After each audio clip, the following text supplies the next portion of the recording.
first came out here, the majority of officers here were white, policing in a mostly now turning to black community. So one of the things when I first came on, I remember where there was officers went out in the streets and enforced a different way, a little more heavy-handed than we are nowadays.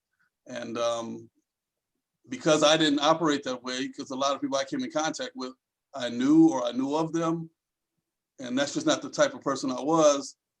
There was a stigma they were trying to put on me as being scared to go out here and do some of those things, or things that I didn't feel were right. And it's because, you know, and I always turned around and said, well, I grew up in this community without a gun, so I don't need to go out here and act this way, the way certain other people do, other officers do.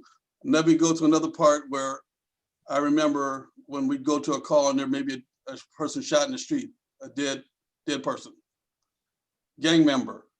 Officers would come, it wasn't uncommon for me to hear officers to say, hey, just another dead asshole. You know, excuse my language. No, But please go ahead on. I always felt, I would stop and feel this is a person, this is somebody's brother, this is somebody's son, this is somebody's, you know, he's probably somebody's father. What could he have been? And I would say a prayer for that person. I always would say a prayer for that soul. And I always wondered, because my kids are young, African American, dressed the same way. You know, it's how they dress. What do people perceive? What do they think? Would they ever think another, you know, if my kid was shot in the street, another dead asshole? Well, unfortunately, that did happen to me. 2005, I had a son that was murdered in North Las Vegas. And I think that is exactly what happened in his case, where they just felt he was just another dead asshole and didn't give a shit about him.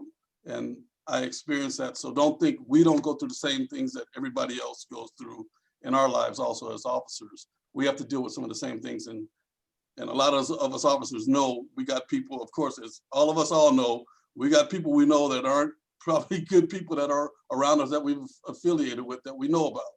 So, you know, there, you know, and we've had to deal with that stuff.